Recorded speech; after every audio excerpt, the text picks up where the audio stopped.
Oke, selanjutnya kita ke contoh soal.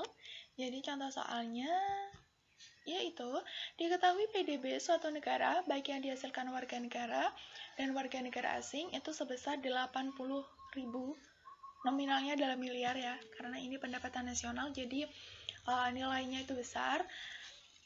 Kemudian pendapatan warga negara yang bekerja di luar negeri itu sebesar 20.000, pendapatan warga negara asing yang bekerja di dalam negeri sebesar 10.000, penyusutan barang modalnya 5.000, pajak tidak langsung yang dikenakan sebesar 2.000, negara tersebut memperoleh transfer payment sebesar 5.000, laba yang ditahan sebesar 1.000, pajak perseorangannya 1.000, jaminan sosialnya 1.500, iuran asuransinya 1.000, pajak langsungnya 3.000. Maka hitunglah pendapatan yang siap dibelanjakan oleh warga negara. Pendapatan yang siap dibelanjakan disebut apa tadi? Disposable income. Jadi pendapatan yang sudah siap dibelanjakan atau biasanya disingkat DI. Oke, yang selanjutnya kita akan ke pembahasan soal tadi. Nah, PDB yang diketahui itu sebesar 80.000 miliar. Jadi pendapatan yang diperoleh oleh suatu negara baik oleh warga negara asli maupun warga negara asing. Intinya pendapatan yang ada di negara tersebut sebesar 80.000 miliar. Kemudian tadi juga diketahui pendapatan warga negara yang bekerja di luar negeri dan juga pendapatan warga negara asing yang bekerja di dalam negeri.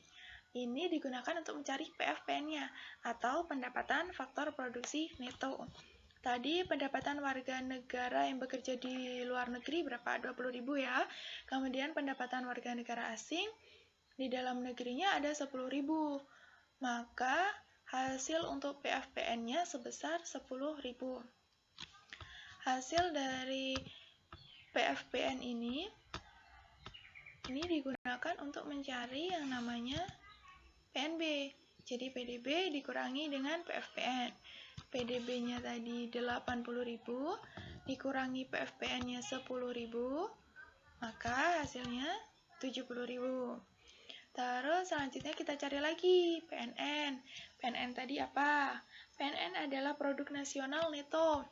PNN diperoleh dengan cara PNB dikurangi dengan penyusutan dan juga replacement.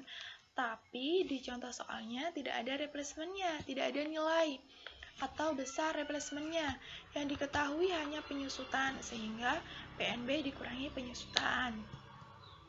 70.000 dikurangi 5.000. Hasilnya adalah 65.000.